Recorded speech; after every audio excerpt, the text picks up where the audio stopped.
So let's get into it. I'm not going to spend too much time describing myself, just merely to say that I am a clinical psychologist by training, worked a lot for a long time in the police, dealing with concerning behavior of violent nature and sexually violent nature.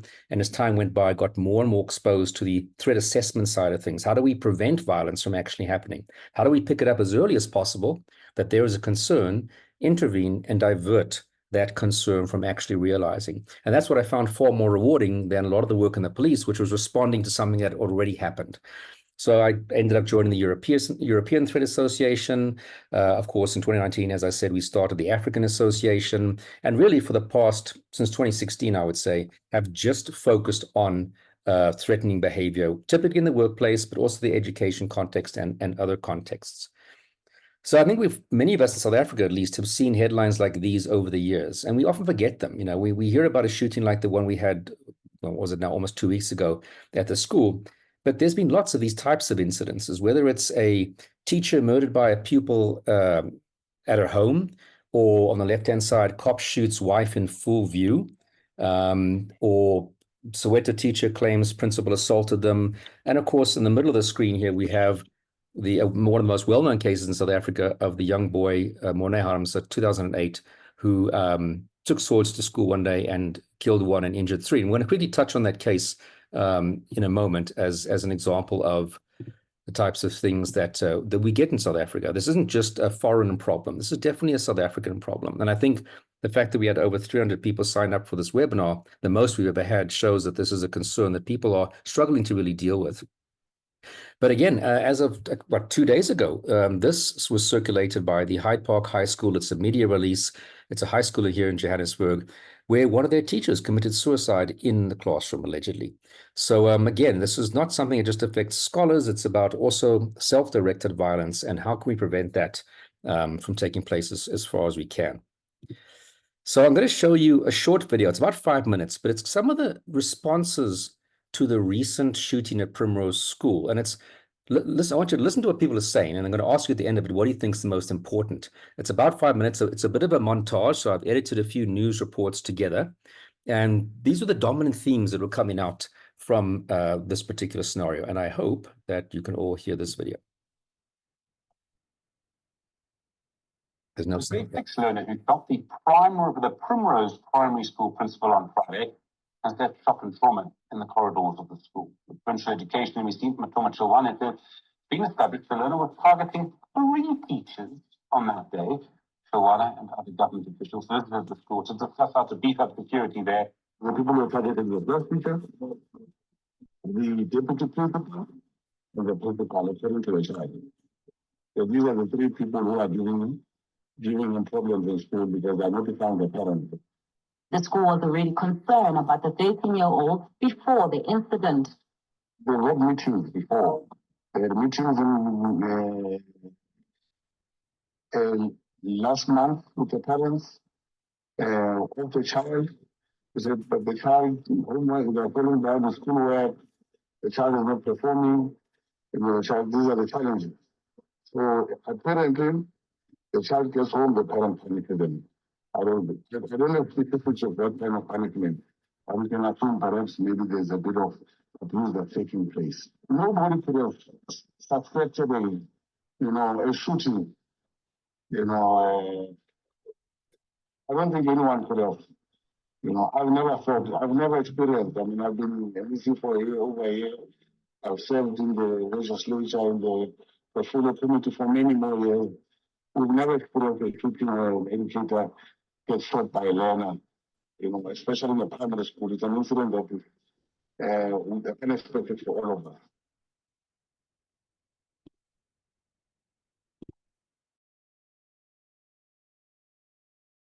From my side of the council, I want to ensure that no one is carrying weapons, be it a child, be it an adult, or even be it an educator, that it is safe when you enter here. The department, the spokesperson, Steve Mabona, also urged that parents need to help their children with conflict management. If we own firearms, we should be having, if it's licensed, because we understand that this firearm belongs to a parent. So we need to be wary of exposing, firearms like that, and also instill discipline. in our children. Our children need to know when they go to school, what is it that they're going to do there? You can't, even if you have an issue with an educator or a principal or anyone in the school, you can't resort to harming anyone or even think about harming anyone. Let's now speak to the Deputy Chairperson at the Foundation for Education and Social Justice Africa, Hendrik Makanija, about the safety and security in schools. And I think that the department is correct to say that discipline starts at home. If parents cannot instill discipline at home, it will be difficult for teachers at school level, to win this battle of, discipline amongst learners if the same is not enforced at home. The question then is for me is that, did he come with the firearm to the school in the morning, so the firearm was somewhere in his bag and carried it along with him in the school? Is this the first time that he's doing something like this? How has this been allowed to happen in the school? What is it about the nature of the society in Congo? Well, to be quite honest with you, the hands of teachers are often tied when it comes to, searching learners. For example, teachers do not have that power, to search the learners in terms of the law. The limitation of rights is there. If a learner disrupts or puts the lives of other learners in danger, teachers do have that power to take the learner out of the classroom. And of course, even if a learner has got a dangerous weapon, that poses a risk, to learners and teachers. Yeah. Again, teachers have a right to take such a learner out of the school premises. Do you think that reinstituting corporal punishment will actually become a form of making sure that the schools become much safer? To be quite honest with you, that is also a debatable matter which parents should actively engage in. What I can say is that when corporal punishment was abolished back in the 90s, there was a view that if you beat the learner, that is violence, and that if you are violent towards a learner in terms of this corporal punishment, it means will produce a violent society. Yeah. Learners will in turn become violent. It's quite sad what happened at our environment. We wish to call upon parents to work with us and make sure that we instill discipline in our children. And we're going to take necessary action against this learner. What do you want the MEC to do? I think the MEC must support us with the security to make sure that early in the morning and during teaching, they must move around the school and then search those who are coming up with the illegal stuff. That's what we are going to speak to the MEC. And so far, when they are busy in class for learning and teaching, and then they must walk around and then chase those who are not in class for no reasons. So, let's get my camera going here. Sorry. A minute. There we go. So the dominant theme of what we've been hearing, if you listen to this, is essentially that conflict management, you got to teach people conflict management skills. It's a problem about discipline. It's a problem of security. We need more security guards. We need armed guards, some people calling for. And it's about punishment. This person needs to be severely punished. None of this is going to help you prevent this or deal with this particular issue. But this seems to be the stock standard kind of response from our government, from our education department, from parents. None of this is going to work. And I'm going to explain to you why, and then I'm going to explain what actually we need to be doing. And again, it comes back to that old saying, if it's supposed as tempting if the only tool you have is a hammer is to treat everything as if it were a nail. So what is the most important thing that you actually heard out of all those conversations? Perhaps just think about that. And what was your reaction? Were you nodding your head as these people were going on about more discipline and security and searching students? For me, the most important thing that was said out of all these conversations was the fact, and you see the underlined portion on the right-hand side, that the child had been planning for this for quite a while. People were targeted, etc. So this isn't something that nobody knew about. That's the most important thing. We see this also, other headlines. Shooting was planned for a while. He planned to kill the deputy principal also and his class teacher. Everything he communicated was via WhatsApp groups to pupils that were being created, etc. We also saw the MEC for Education said, the pupil had taken bullets to school on a previous occasion. Well, how does he know that? Unless someone had seen this on a previous occasion. They didn't necessarily tell the right people.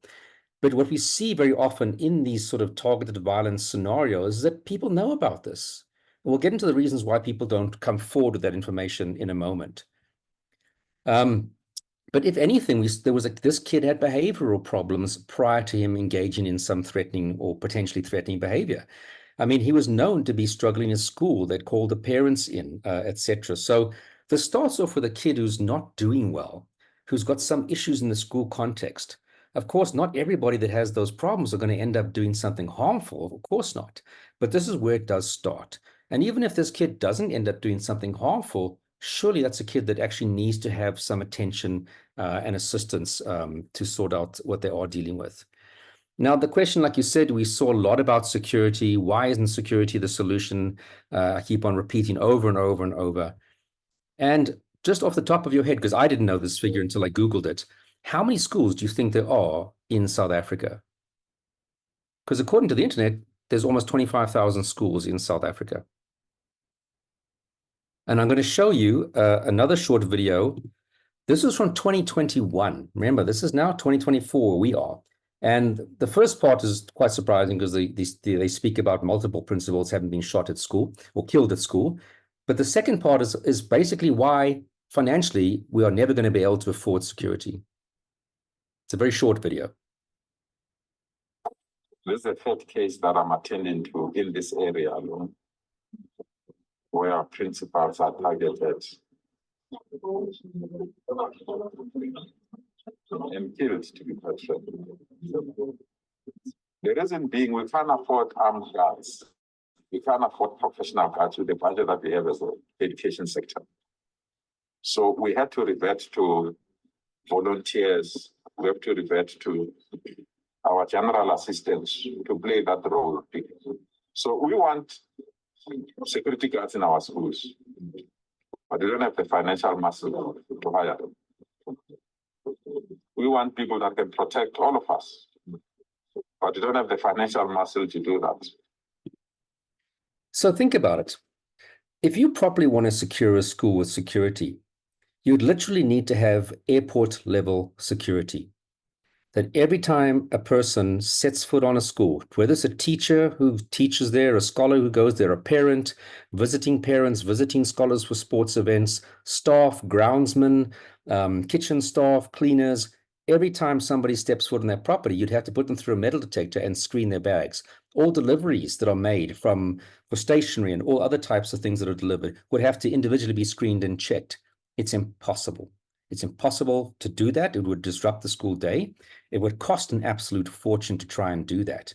And you'd have to do this all the time. You couldn't just do this once a day. You couldn't just do this for new people entering the premises because, as we saw with the recent shooting, this was a kid who belonged in the school. He had every right to be there every single day.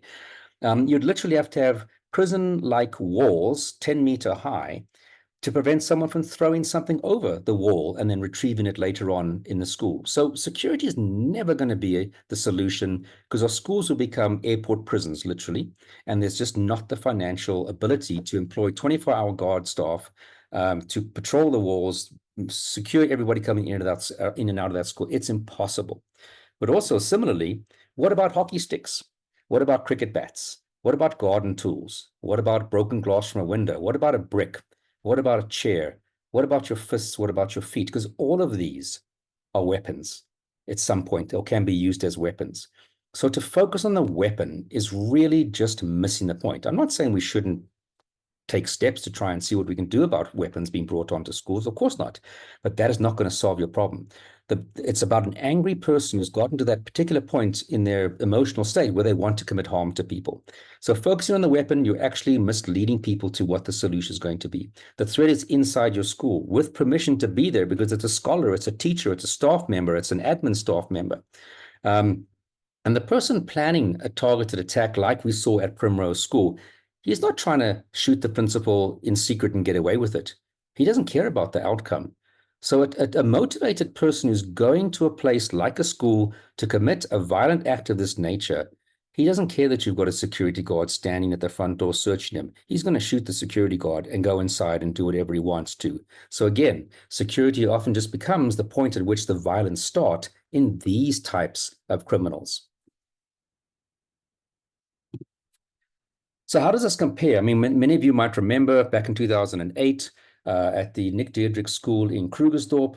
It's a high school where a young matric final year student went to school in the morning on a Monday with a couple of swords and knives, donned a homemade slip knot mask, put on elbow pads, knee pads, painted his face, and proceeded to kill one student with his sword, injure 2 groundspeople, and injure another student. This was our first attempt at a mass school murder in South Africa. And this Primrose case was actually the second. So essentially, if we look at that kid's background, like many kids, he felt rejected by his parents. There was issues of family violence. He had these fantasies about attacking terrorists and blowing up a mass of people. But again, these aren't per se indicators that you're going to have someone committing a violent act. He wanted to become a soldier. He'd stolen, arbitrary items from friends' homes. He did have a very small, light substance abuse history. So already we have a kid who's obviously struggling with something. But let's look at his school performance in the years leading up to Morné Harmse committing his violent act in 2008. Well, what we see is from 2004 to 2008, his school average was deteriorating significantly. Of course, this was picked up by the school. They did try to intervene. And if you speak to his teachers, they said, look, he didn't really have any indications that he was being bullied. He had a friendship crowd. He wasn't one of these severely isolated loner types. He attended class. He didn't ditch school and not pitch up, etc. He was reported to be very quiet in class, kind of kid who wouldn't participate unless you kind of asked him to a direct question. No significant disciplinary issues with this kid in the school environment. He did have a very, very negative view about his future after school. What am I going to be doing? What future do I have, etc. And the Wednesday and Thursday before the incident, which took place the following Monday, a teacher had called him in because she'd noticed in an essay that he had written that he had this very, very despondent idea about his future. But let's look more specifically at things that really are very obvious warning signs, because all of the stuff I've discussed until now, can mean a lot of things, and very rarely isn't going to mean that someone's going to commit a violent act. So you can say, well, maybe we can forgive the people for not really reacting extremely to those concerns about his, behavior and fear of the concerns for the future. But let's look a bit close to the actual incident. And I'm going to work back from the incident itself. 3 days before, on the Friday before that incident took place, he had discussed with his friendship group how he and they should come to school on Monday and kill people. And they discussed amongst themselves who's going to use what method. So one kid said he's going to bring a homemade bomb. Another kid said he's going to bring his father's firearm. Another kid said he'll borrow one of Morné's swords. The only problem is the others were joking. Morné wasn't joking. So fortunately on that Monday, Morné was the only person who actually took any steps towards putting that plan into action. But we have people having conversations that really should have been brought to the attention at least of a teacher. A week before the incident, he made the slipknot type of masks that he wore on the incident. A week before, he sends text messages to people saying, I'm stressed out and I've been very hurt in my life. People are going to pay. Something big is going to happen just at school. Wait and see. And again, these are almost eerily similar to what we see in a lot of the US-based kinds of shootings where all this information comes out after the incident. 2 weeks before, we see a change in the behavior. He started to spend more time in his room. He's cleaning his swords. And, his room, the state of his room was kind of deteriorating. So again, a lot of things that almost mirror what we had here in this Primrose incident. In the previous year, a person said in one of her affidavits, Morné would regularly speak to me about killing people at school. I thought he was joking. This term or semester, he spoke about it a lot, but he didn't say why he wanted to do it. So again, the question is, but why didn't this person tell somebody? 2 years before the incident, the swords were purchased. And all this kind of information about where he's telling people is what we refer to as leakage. And as I said, is documented in so many of these overseas cases. But now we have it here in this case in 2008. And of course, the recent Primrose case, exactly the same kind of behavior appearing before the incident actually takes place. So moving aside from that, and this is more going into the theory of how do we approach dealing with these particular issues. This is kind of a nice saying that we often have, that not all threats are equal, but all threats must be assessed. So we don't know when a kid says, I could just bring a gun to school and shoot someone. Just based on that statement, we don't know if he's kidding or not. The only way we're going to know whether we have to worry is if we start to do some level of inquiry, some level of an investigation. Just pull the kid aside and say, what did you mean by that? Speak to a teacher. How's he been doing in school? Find out, does he have friends? Is he very isolated? What's he posting on social media? It's only when we've done a very basic threat assessment can we actually say that, that's a joke, it's a bad joke, and we need to speak to this kid about that's not a very cool thing to say, or actually we have a bigger concern and how we're going to actually intervene in dealing with that particular problem. We also say that a school is a workplace. And it's a business. Unlike other businesses where your customer comes and briefly interacts with you and goes, in the education environment, your customers or your clients are the students.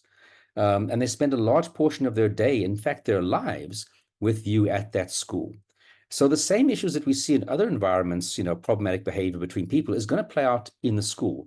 But also we have relationships that form and end in the school contexts. There's pressure to perform, pressure to do well enough to get into university, etc. And we're just not going to like everybody. We're not going to like all our teachers. Our teachers are not going to like all the students, and the students aren't going to like each other, and teachers are not going to all like each other. Those are things you can expect in any organization or anytime you have a group of people.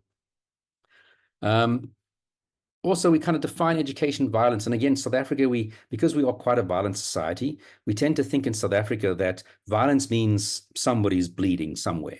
But really, the term violence is quite encompassing. We talk about abuse of a person, threats made towards a person is verbal violence, intimidation, assaulting someone, and of course, yes, in the extreme scenarios, killing someone, but in relation to the education context when it comes to education violence.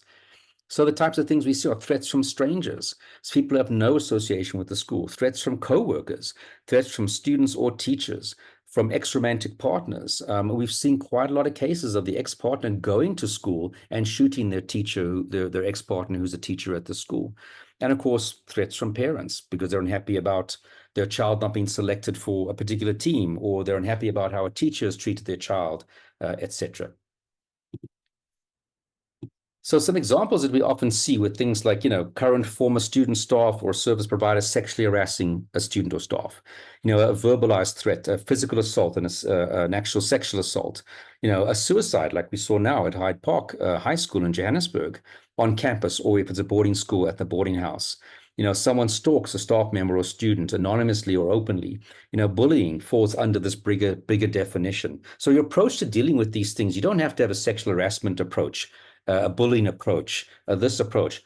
Your approach to dealing with problematic behavior actually encompasses all of these types of issues. Some more examples would be, an ex-boyfriend, like I said, is quite a common thing. What happens if a student submits an essay for his English or whatever language, and the theme is about a kid who's always been bullied, and how this kid takes revenge against the school by poisoning a birthday cake he brings to school. Or someone brings cupcakes to school and gives them to his classmates, and afterwards tells them that he's put poison inside of it. And then a few minutes later, after seeing them panic, just says he's joking. A student who comes to a Halloween social, and when they ask him what's he dressed up as, he says, well, I'm dressed up as a school shooter. Is that just a bad joke, or is it something more concerning? And the reality is, unless we look into it, we're not going to actually know. We should never be assuming that it probably means nothing. Stranger, like I said, sends harassing emails to the headmaster due to their hair policy in the school. We've seen that people get very worked up in South Africa about the issue of hair.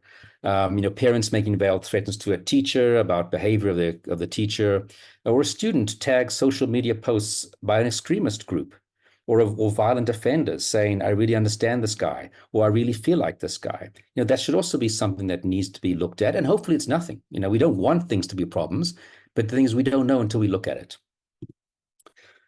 And unless you've actually done a survey of your students and staff, you actually don't have an idea of what's going on, that a lot of these things might be being experienced by your students. And it'll be quite interesting to take the list that I've just been through.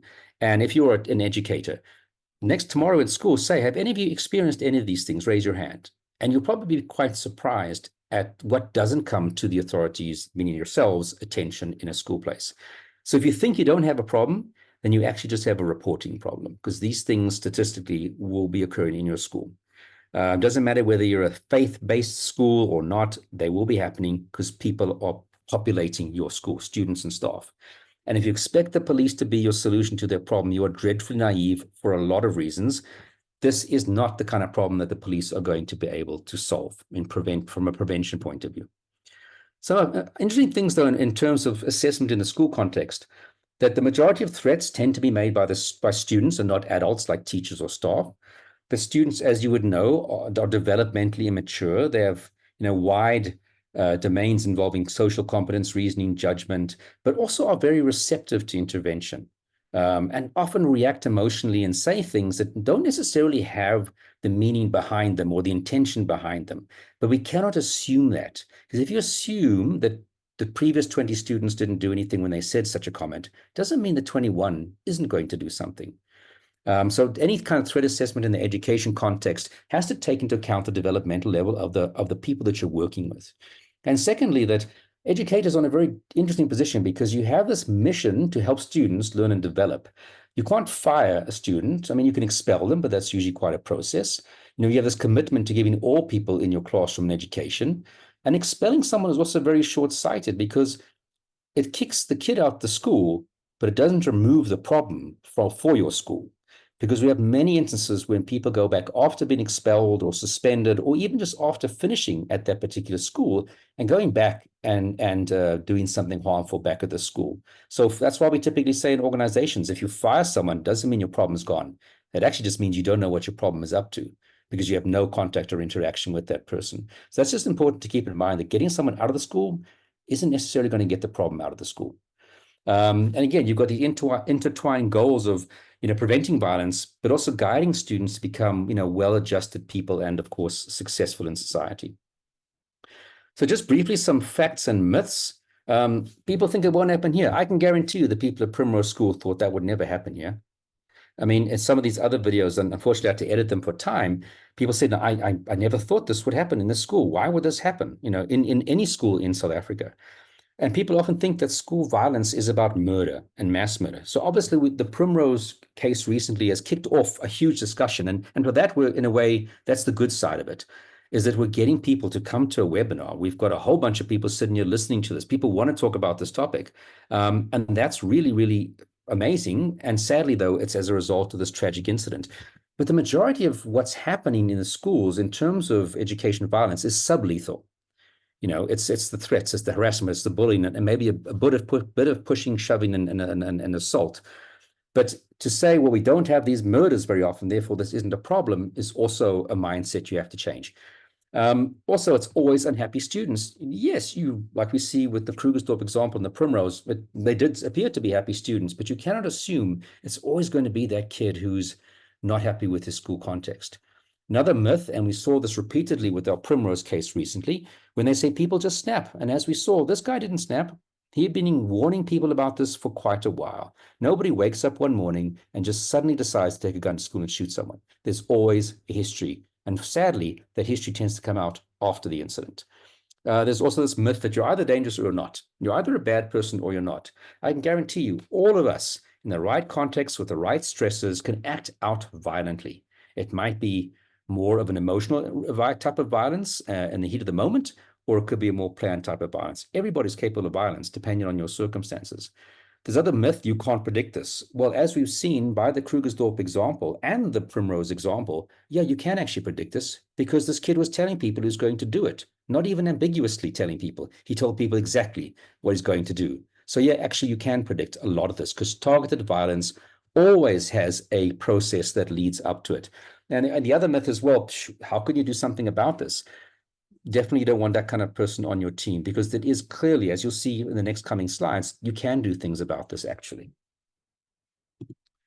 Okay, so other myths on the right-hand side. So how do organizations usually respond? And this cuts across the board from corporates to small businesses to education environments. We don't deal with this issue very well. In fact, we're usually caught sleeping prior to these things taking place. So the typical response that I see across any kind of organization is, well, we're going to react when something bad happens. If a student swears at a teacher, we're going to have a disciplinary hearing. Or in the more extreme cases, we're going to take legal steps. We're going to open up a criminal case if the behavior constitutes a criminal act, or we're going to get a protection order, a restraining order, or we're going to expel the bad person because we have a zero tolerance. As you'll see in a moment, zero tolerance is the worst attitude to have for preventing violence. Or we refer the person to counseling services, employee health and wellness, or whatever counseling services you have. And we think, there you go, problem's taken care of, that person will deal with it, and we'll hear if there are any things that we need to follow up on. That's, again, the worst thing you can do if you just do that. And often what we find is there's only some activity or action late into this whole pathway towards the act occurring, not earlier when we could have prevented it. So each decision you take whenever you're dealing with threatening, concerning behavior is you have to consider, will this raise the level of danger or lower it? So for example, if you speak to any woman who's been in a domestic violence situation and you say to them, have you taken out a protection order, opened up a criminal case? They'll very often say no. And if you say why, they'll say to you, because if I do that, he'll kill me. So domestic violence victims get this very well. But we seem to often not understand why somebody doesn't want to go and take out a protection order for some bad behavior that someone's done, exhibited towards them, or open up a criminal case. So the types of steps, and that includes disciplinary hearing. I've never met anybody who was happy when they heard there's a disciplinary hearing against them. So that step can actually be a danger increasing step. Now, that's not to say that we don't take those steps, but we have to understand that's got nothing to do with keeping you safe. I spoke about zero tolerance a moment ago, and we often hear this. We have a zero tolerance for sexual harassment. We have a zero tolerance for bullying, a zero tolerance for any criminal behavior in this organization, et cetera, et cetera, et cetera. The problem is zero tolerance is usually accompanied by extreme response. So if you even slightly bully someone, you're going to have a huge disciplinary reaction. You could get fired in extreme cases, or you could have some kind of sanction against you. You could have your pay docked. There's usually quite severe responses. Problem with that is people are hesitant to report things because they might be wrong and they don't want to see, harsh consequences. People also think if I tell somebody something, what's going to happen to me? The person's going to get angry at me because that information came out. So I agree 100%. We should have a zero tolerance for doing nothing when we hear problematic behavior. But zero tolerance linked to extreme responses from a punitive point of view, you're not doing yourself a justice, or the people in your company. It's proven to be ineffective in practice, harmful to students. And like I said a moment ago, because what happens is stuff starts to bubble up. There's bad behavior taking place, for example. The kids don't want to report it at that point because what if I'm wrong? I don't want this guy to get into trouble because I'll get into trouble. May he'll be angry with me. So they leave it until it reaches a crisis point. And then they come forward and say, because they feel like they've got 100% reason to come forward now. And when you speak to them, you find out there's this long-standing history that you could have intervened 20 steps previously. So research has shown that things like suspension and expulsion are very ineffective disciplinary practices that don't foster improved student behavior actually. But it sounds good, doesn't it? It sounds great to say we have a zero tolerance and we're going to come down on you like a ton of bricks. Like we heard in the beginning of this presentation, that one person speaking, I think it was the MEC, said we're going to have harsh discipline against this kid. Again, that's not going to stop these kind of kids who have this targeted grievance against someone from doing something. I can guarantee you that. Okay, so we want to be, now there's an expression called left of bang, and it's a book by these two authors. Left of bang means the bang is the incident that's taken place, whether it's a violent act or someone committing suicide or screaming and shouting, whatever the bad event is. If you're only reacting to it, if you're right of bang, it means you're just reactive. You want to be left of bang, which is preventative in nature.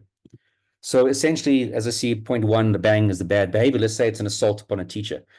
We want to be on the left-hand side as early as possible, preparing, preventing, while problems are percolating.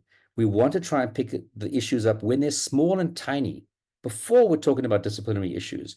When we notice a kid is displaying concerning behavior in terms of his performance at school, his social interactions, his attitudes towards people. We want to intervene then, not after on the right-hand side where you see the red steps, 2, 3, 4, 5, because that's responding. The bad things happened. We're trying to recover now. We're kind of review what went wrong and then refine our processes. We want to be on the left. So we're kind of good, sort of, on the right-hand side. Police respond. You'll always hear the education department speaking about the psychosocial team is going out to the school. Well, imagine if we didn't need to even have the psychosocial team coming out because we prevented that incident from happening. So response, yes, but we definitely want to be focusing more on prevention. So just the nature of threats, though, is another thing, because a lot of people don't see a threat for what it is. And we can have, threats are easy when someone directly says, I'm going to punch you, I'm going to kill you, I'm going to do some harm to you. I mean, that's clear and straightforward and direct. But you get kind of indirect threats. You have veiled threats like, don't come to school on Monday if you want to live. Or on Monday, you're going to see what's going to happen. Or conditional threats. If I don't get in the first team for rugby, there's going to be hell to pay. But what about something like this? This was somebody's WhatsApp profile picture. And one of the employees went to their colleague and said, look here, what I've seen on John's WhatsApp profile, it just changed to this. Now, some people said, well, it's just a picture, it doesn't mean anything. Maybe it's his own licensed firearm that he's legally entitled to. But you can excuse away any behavior if you want to. But a few questions turns out that John had been dismissed from the company earlier that day. John doesn't own a firearm. So either he's managed to get one illegally, or it would be illegal if he doesn't own the firearm in South African law. John was dismissed earlier that day, so we know he's had a huge negative event taking place. And that envelope that he's pointing his firearm at is his dismissal papers from the company that he was, up until today, working at. Now, that context and information colors in that maybe ambiguous kind of threat, etc. So that's, again, threats can not always be obvious, but at least can you pick it up as a possible threat? And then we explore it to confirm or refute whether it is actually something we need to worry about. And people often say, well, you know what, he hasn't done anything yet. Well, if you want to wait until people do something, then you're right of bang, not left of bang. And of course, threats fluctuate. You can have a person who's incredibly angry today and threatening, but tomorrow his problem's resolved, his relationship is going well, he's no longer angry. But fast forward 6 months, he's got another problem with the company, the bank, or whoever it is that gave him the previous problem. So threats fluctuate. So a person who's low risk when we go and do an assessment could develop into high risk 3 months down the line. Because why? Because people change. His mental health changes. He might be using substances when he wasn't a couple months ago. He might have physical health problems, which also is a risk factor for threatening behavior. His circumstances change. Someone lost their job. The parents lost their jobs. The kid's expelled. He's had relationship problems in school. Maybe he had a very messy breakup with the girl at school. It's very embarrassing. She's now dating his best friend. All these things can cause someone from being low risk to becoming high risk, but also the vice versa. If the mental health problem gets resolved, if the substances get sorted out, his physical health improves, he gets into a new relationship with someone else that he finds to be a rewarding relationship. So for those of you in the threat assessment world, forgive me because you will know this particular diagram very well, but I'm assuming we have a lot of people here today whose experience is not very familiar with this type of diagram. Sorry, I just want to try and get this up again. So this is what we call the pathway to targeted or intended violence. And essentially, if you look at the little red splotch at the top right-hand side, that's the attack. You can call it the attack. You can call it the adverse event. It could be someone just screaming and shouting, etc. But right at the bottom, everything of this nature starts with someone being unhappy. Like we saw in the Primrose School case, this kid felt, possibly unjustifiably so, that the teachers were complaining to his parents. Then he gets into trouble. He's unhappy with the teachers. That's his grievance. It might not be at all realistic, but that's his grievance. And at some point, he must have considered that violence is a solution. And then he starts to plan this, how am I going to do this? I have to get my dad's gun. So he goes and takes the gun out. He previously took bullets to school, and then probing and breaching, usually in a school environment or where the person works in the environment, isn't necessarily a big phase because he knows the circumstances and the layout. And those are the steps that people typically walk down before they engage in some kind of targeted violent act. So what we want to have is a system where we're picking people up already down here. See if I can get this right. At the grievance phase. Because if we can pick up that somebody's unhappy about something, maybe we can solve that problem. And then we don't get him going down the further steps. Or maybe we can find solutions for this individual. So your program really that you develop, you don't want to be looking for this, because then you're basically reacting. You want to be trying to find any of this behavior that you normally see along this pathway. Because the minute we see it is the minute we can intervene and de-escalate. And again, I mean, this is just another way of looking at the same thing. If you look at the outer pink or purple ring at the end, you've got things like suicide. The person fails, he has substance abuse, he drops out of school, and on the right-hand side at the bottom, he's got a violent act. But everybody starts out with being okay. I wouldn't say good necessarily, but reasonably okay. Now, people, as per normal, get angry for things, they get hurt by things, they get sad. And some people kind of self-recover. Some people just get on with it and carry on feeling the way they're feeling. Some people go for some counseling or guidance from a peer or a professional or a teacher. But imagine if we had a system that we're kind of monitoring what's happening in the inner purple and the blue phase, picking up all the people who are struggling with issues, who are in some kind of distress. Now, again, 95% of these people in the blue ring aren't going to go out to the point where they start to scream and shout and do any of the adverse negative things. But imagine if we're picking up and intervening with everybody that is. We will catch the ones who were on that pathway to step into the yellow ring, the green ring, and the outer pink ring. And that's where your program needs to focus on, not picking up people who've punched someone. That's easy. You need to be picking up people way before the punch is even a consideration in their mind, or before it's a reality in their mind as an option to engage in. Okay.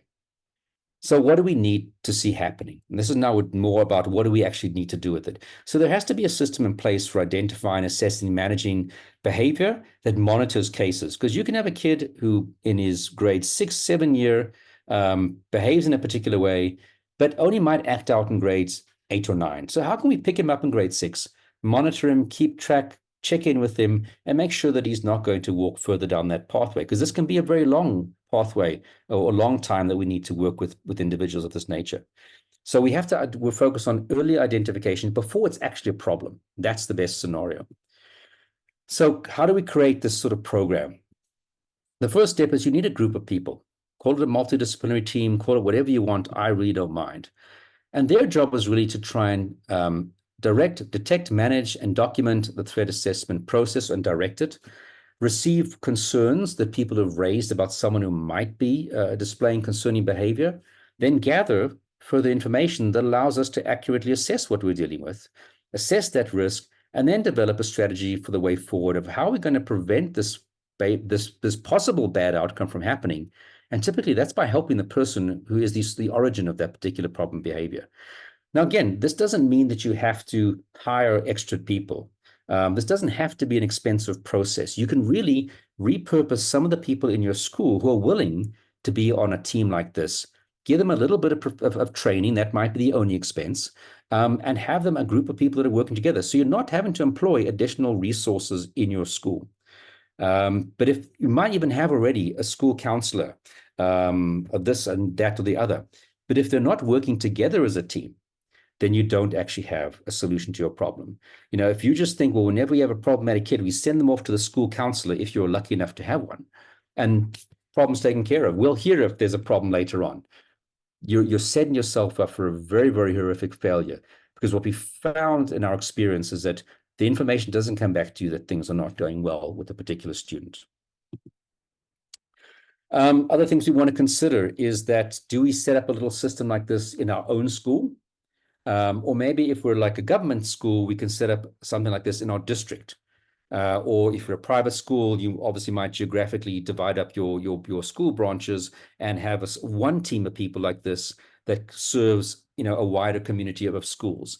And again, we're talking about people from your existing disciplines, you know, teachers who are keen on getting involved in such a team, guidance counselors, you know, sports coaches, psychologists, if you're very fortunate enough to have them in your school, administrators, you know, professional threat assessors.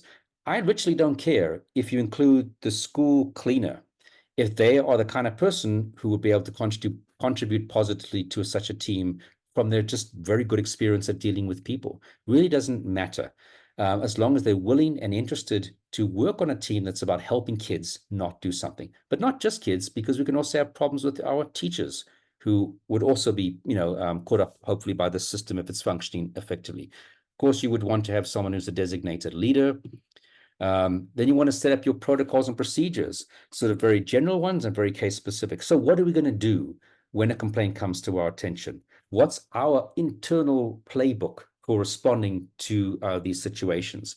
How often are we going to meet as a team? You don't necessarily want to meet every morning because that's going to become very labor intensive.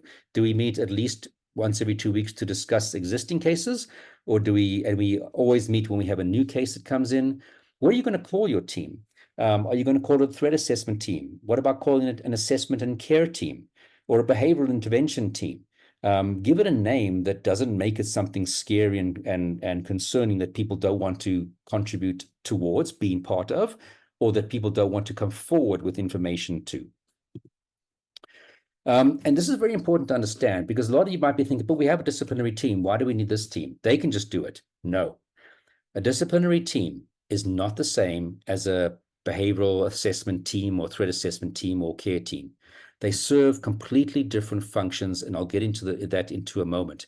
Because also, if you combine the two, students won't know that if I bring something to the attention of someone, is it going to be treated as a disciplinary issue, or is it going to be treated as a care issue? So you don't want people not being sure that does the reporting mean one thing or the other thing. A disciplinary team is about investigating an incident that's happened to determine whether there's going to be punishment. That's a disciplinary team. Threat assessment or a care team is about helping people to not do something and monitoring them for as long as necessary. So the two cannot serve. I mean, this is just a pictorial example of what I'm saying here. You can have one behavior that generates 3 responses. So, for example, a kid slaps another kid in school. Well, that's probably going to be leading to a disciplinary inquiry. I don't have a problem with that. We can't have kids slapping kids in school. But it can also potentially lead to a criminal investigation if that kid goes to the police and reports an assault. But also what it should be having, if you're going to have the first 2, definitely, is a threat assessment or a care program. How do we keep people safe? How do we know that that kid isn't going to do this again to someone? Or if the disciplinary he's got a minor punishment from the disciplinary hearing, how do we know for the future that this kid isn't going to go down that same pathway? How do we make sure it doesn't happen? So the first 2, your disciplinary investigation and your criminal investigation, are about gathering information to prove whether an event happened. And if they haven't had evidence to show that it did happen, how are we going to punish that person? And then it ends. Whereas a threat assessment or a care team approach, that keeps on going. It might even go on as long as this kid is a potential problem for the school. So a threat assessment case actually never gets closed. It might go on ice for a period of time, but it never actually closes. All right. And this team's only going to be effective if, firstly, people know about it. People know what they are supposed to bring forward to this particular team. And of course, if that team conducts a thorough assessment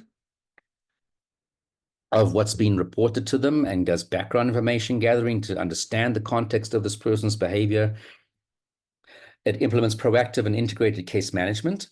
It monitors the situation and on an ongoing basis reassesses the situation to see if things are getting worse, but perhaps even more importantly, to see if things are getting better. We don't just want to know about bad, we want to know about good. And of course, is cognizant of laws, policies, standards that exist in that area, in that school, in that province, in the country, that whatever program you set up is consistent with those policies and laws. And it's also only going to be effective if the people who are part of this team have actually received some very basic training in understanding threats, how to assess them, and how to manage them. And I can promise you, being a teacher for 20 years or a psychologist for 20 years doesn't magically make you a threat assessment professional. Of course, you might get some people who are just naturally very good at it, but the mere fact that you're a teacher for 20 years or a psychologist doesn't mean you know how to understand and assess threatening behavior. And I can guarantee you, as a clinical psychologist, people assume because you understand human behavior, you know when someone's a danger. We're not trained as a standard to assess dangerousness and risk of offending behavior. I only learned to do that in the police when I had specific training geared towards that. So again, we often have this misconception, but my educational psychologist or my clinical psychologist working for our school would know if there's a problem. Don't assume that, because you could be very, very horribly wrong. Because clinical judgment, when a person uses their experience to make a decision as to whether or not there's a problem, is about 51% accurate according to the research. So you may as well flip a coin. It's no better than flipping a coin when an expert like a psychologist or a psychiatrist or a policeman or woman make a decision about risk and dangerousness. And of course, you ultimately want the support of your management. If you don't have their support, you're not going to have the okay to proceed. You're not going to have the support in terms of the decisions that you might need to make on how to manage your case, which sometimes might seem counterproductive. So to say to someone, we don't actually want to have a disciplinary hearing, we don't want to have a criminal case, often sounds contrary to what is actually expected. But sometimes that actually is a very good decision if you're thinking purely in terms of keeping people safe. Of course, you want a case manager.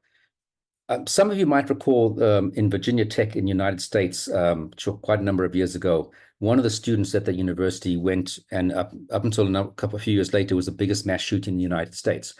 This young guy went to the Virginia Tech where he was a student with a bunch of guns and killed a number of students and injured a lot more. He had been on the radar of the university because the students had complained about his behavior in class. The lecturer had complained about his behavior in class. Students at the res, female students, had complained about his behavior, and that had been reported to the campus police. He had been come to the attention of the mental health unit of the university because he had suicidal behavior. But everybody thought the problem was being dealt with. When they sent him off for counseling, they thought, great, that's it, the problem is solved, and they'll let us know if it isn't. Well, he went twice and didn't go back again. And the university mental health people didn't know that he had been caught at the female reses harassing students. And the other people didn't know what was going on in the classroom. So you have a false sense of security if you don't have a system that integrates with each other and has someone who takes that responsibility for checking with the counselor. Has he been coming to his appointments? How is it going? You don't have to tell me the details, but is it getting better or is it getting worse? And who does that counselor call when suddenly in that session he says, I'm going to come to school tomorrow and kill someone? So you have to have a case manager who's keeping tabs with the teacher of this guy, the counselor of this particular person, the parents of this particular individual, maybe friends of this individual, to monitor and see that everything is actually working and going in accordance with the plan that's being developed. So again, you'd see something like this in terms of the manager's role. You'd have case manager in the middle. You might have student services, staff, family, admin, giving information, police and security, external experts, the legal department, possibly even HR, other students, etc., all playing a role in helping this case manager decide what's going on. Okay, but in terms of your school counselors, if you're very fortunate enough to have them, they might be the ones who are seeing the future violent actor, a violent offender. And really, they need to know who they have to plug into when there's a concern. And of course, if there's a concern for safety, psychologists and counselors are allowed to break confidentiality. And who do I need to go to? Because you don't want it to end up going to the wrong person who doesn't understand the big context. I said, you might be seeing the victims. You might be seeing 2 or 3 kids who are the victims of this person who's engaging in harmful behavior towards others, which is not yet lethal. But we might need to just, whisper in the ears of the threat assessment team to start looking into this particular issue. So definitely your counselors are going to be part of the management of this person and the monitoring, but you might even be the person who's in a way, you could say, the first report of the problematic behavior. Of course, then do you have experts, expert threat assessors? So yes, you can maybe train one of your people up in your school to be at the level of a what we would call a threat assessor, or you might want to have someone externally that you can consult, maybe when the case is a bit more complicated than what you're typically used to. And these would be people who've had proper training or using proper guidelines to assess the concerning behavior and can advise you on the level of concern and, of course, how are we going to deal with this. And that is something that does require additional skills and training beyond the maybe half-day training that the multidisciplinary team might get. Okay.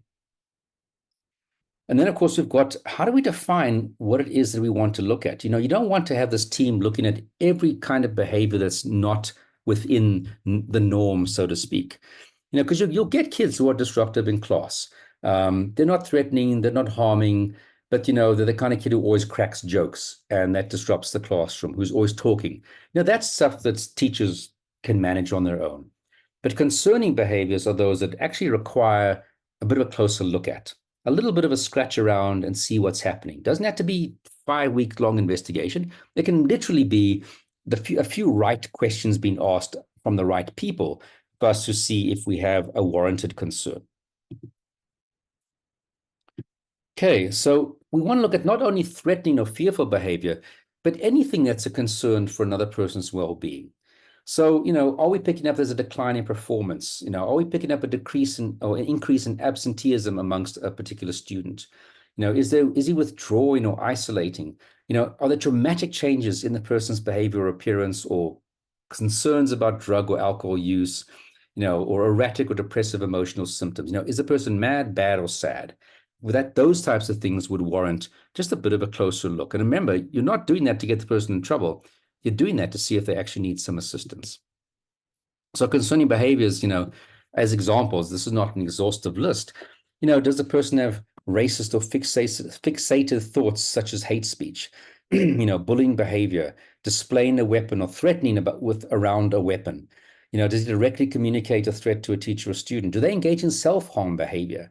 Do they engage in physically assaultive behavior that's beyond what we might be expecting kids on the playground to be doing? Slamming doors, throwing things around, creating conversations that are designed to upset other students or cause fear.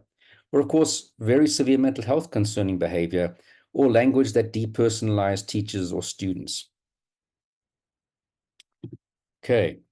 Other things, kids who storm out the classroom when upset, this prolonged non-verbal passive-aggressive behavior, arrogant or rude communication to teachers, shouting or screaming at students or teachers, being under the influence, displaying obscene or inappropriate artwork during the art classes, someone exposing themselves during the classes, and of course, medical-related types of emergencies.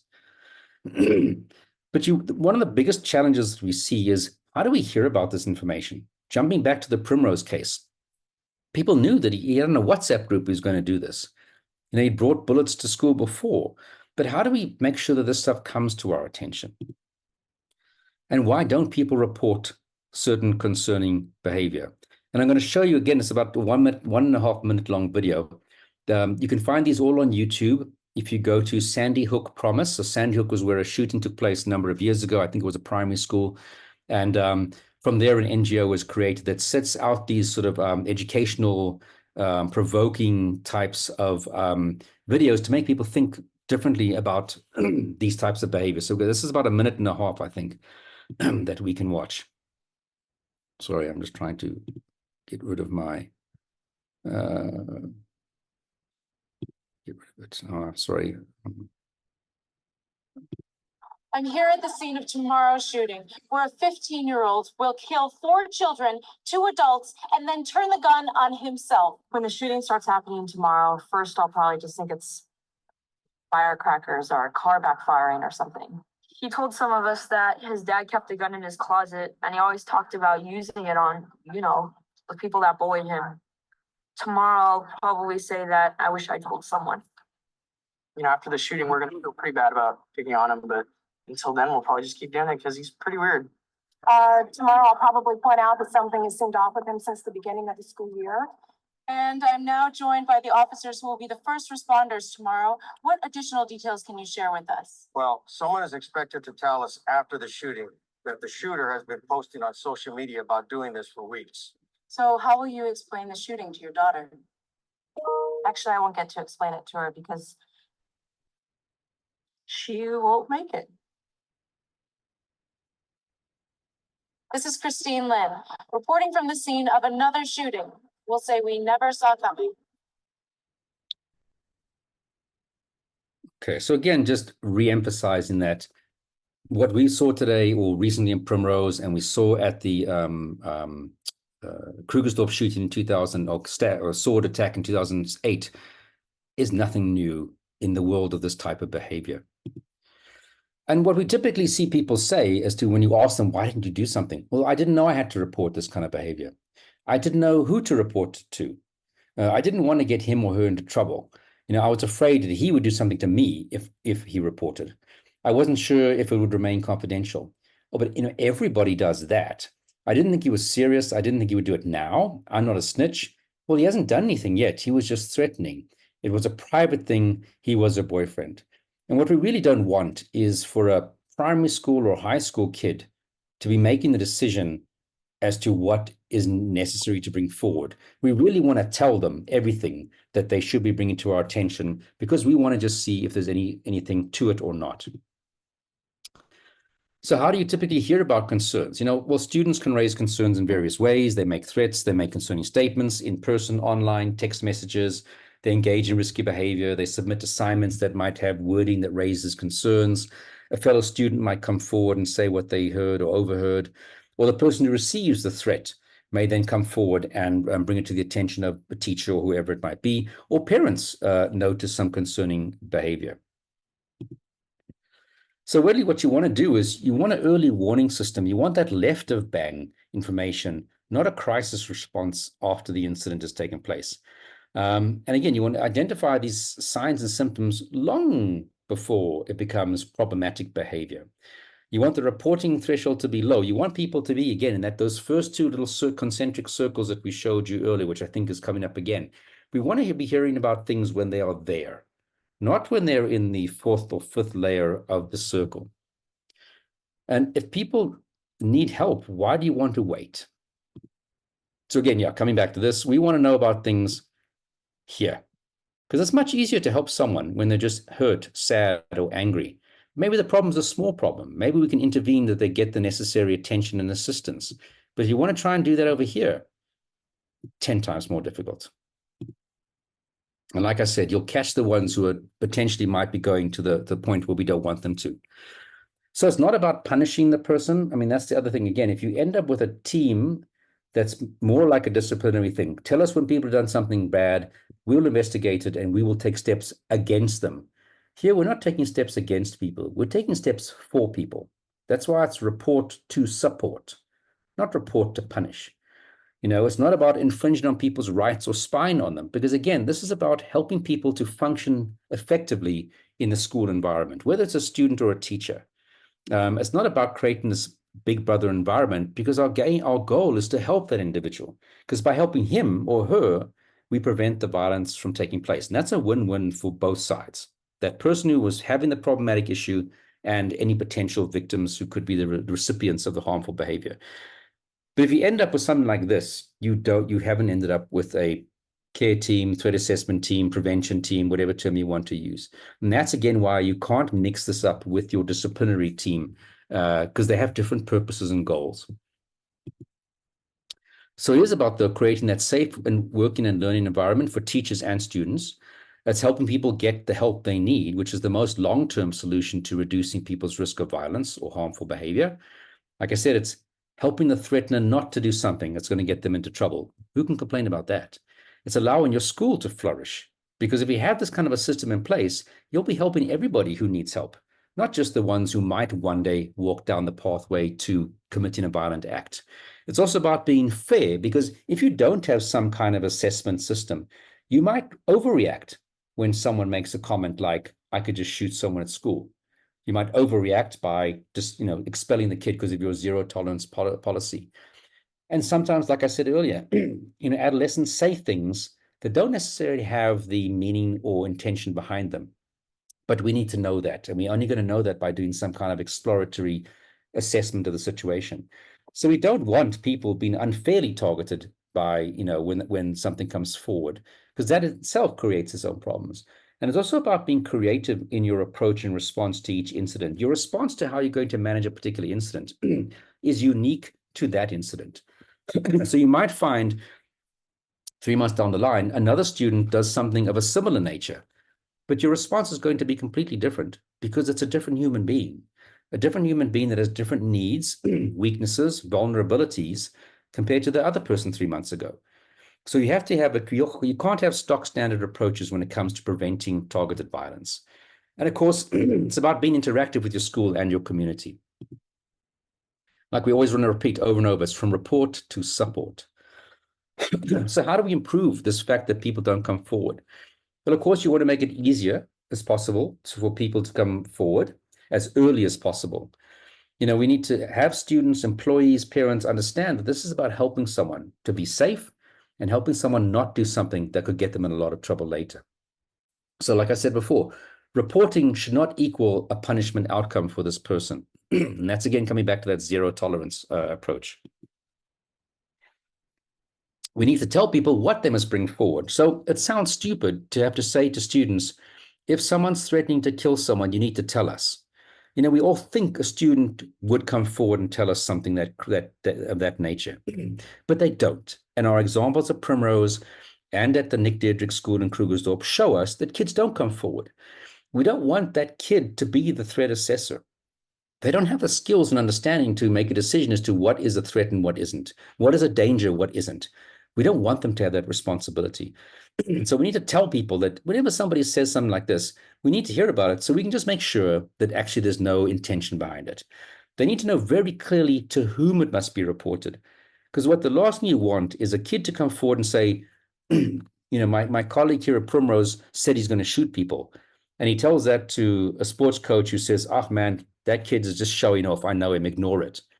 We need to be very clear, not just report to a teacher, report to a specific teacher or teachers, this kind of behavior.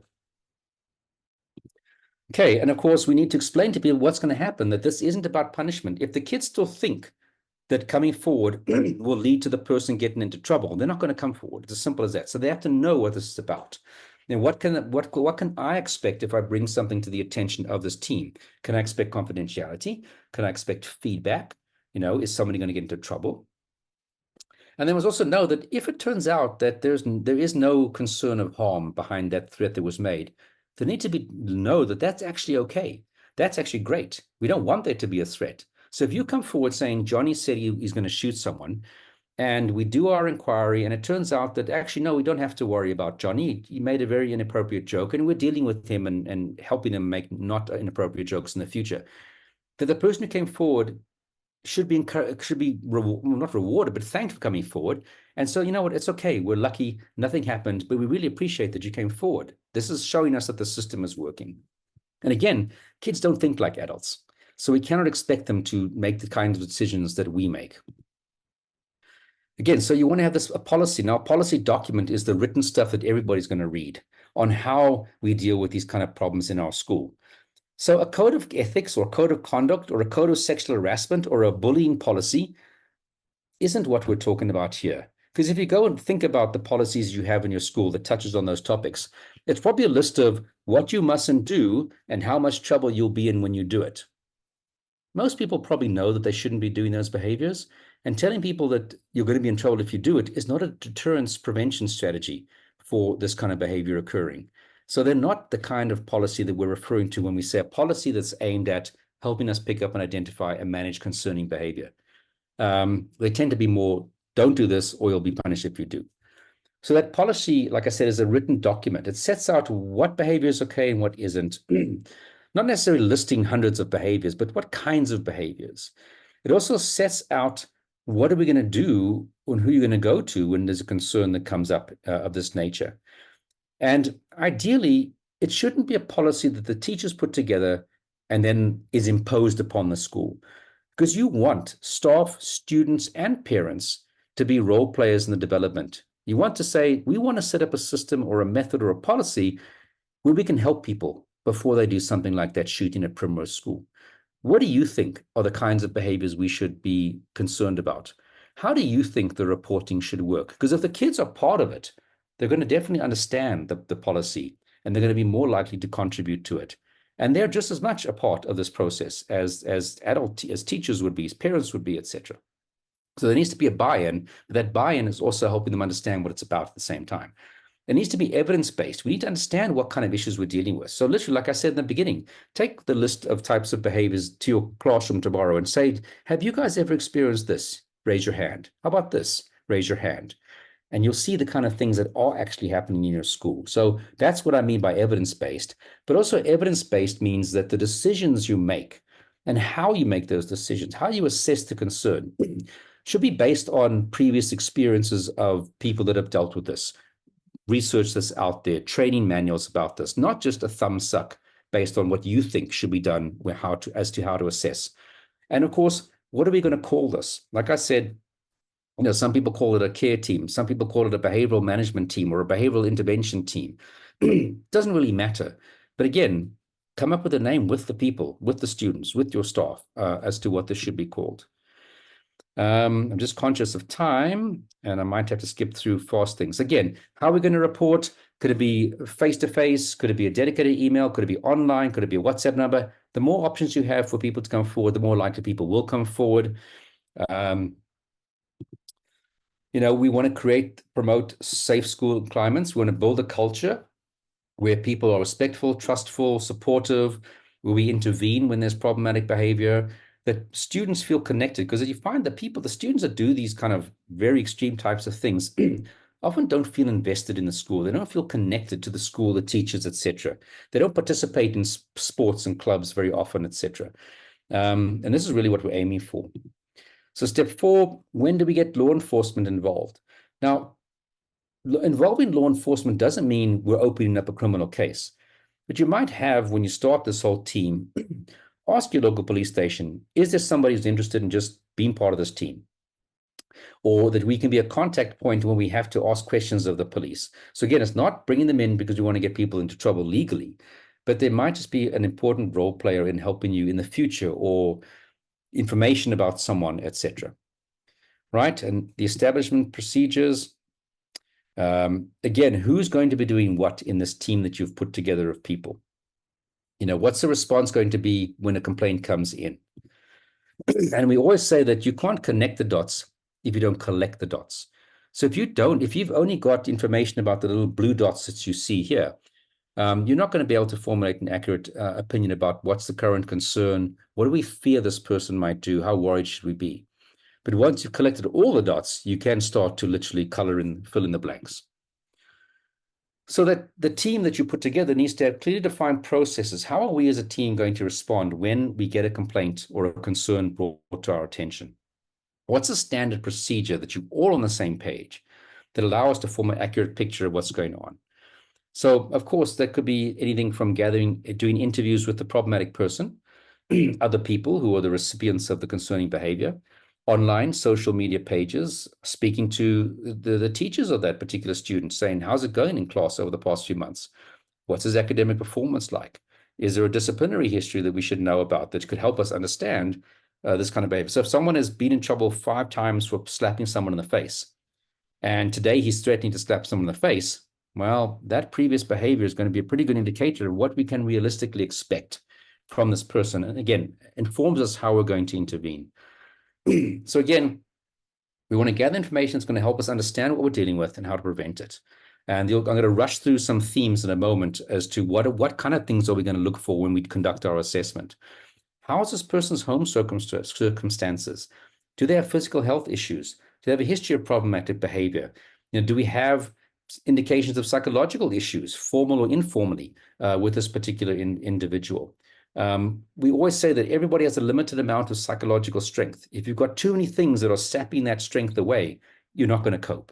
But maybe we can reduce some of those psychological stresses so there's more energy to deal with what's left over. We're going to look at motives. And again, I'm not going to read through every detail on the slides. There are slides. The slides were posted in the chat. What are this person's motives?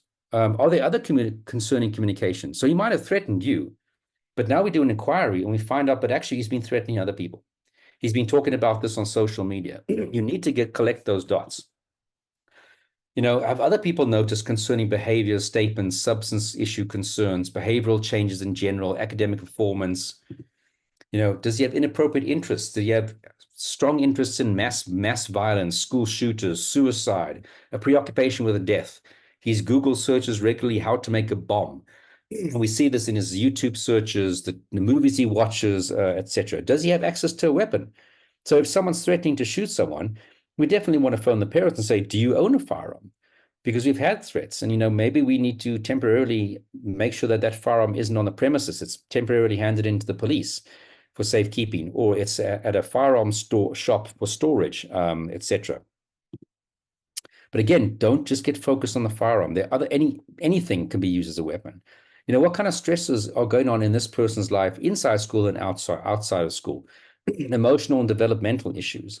Does this person express that violence is an acceptable option? You know, does he tag posts where someone behaved violently towards a person because they were rude? And if he's saying this is the way to go, this is how you deal with problems, well, we know that this is part of at least of his psychological problem-solving behavior. You know, do they have the capacity to carry out violence? You know, if this kid is, you know, a Springbok karate or judo person, well, if that person does get violence, he has additional skills to engage in it. Or is he engaged in violent behavior, but previously, again, shows us that he has the capacity. Again, is there some kind of planning if we start to speak to friends and family, if we have access to emails and other things that we legally have access to? You know, does he been drawing maps of the school where the cameras are, where the security guard is, where there's a hole in the fence? You know, but what positive things are there? What positive issues are in this person's life? Does he have a very strong relationship with one particular teacher? That's great.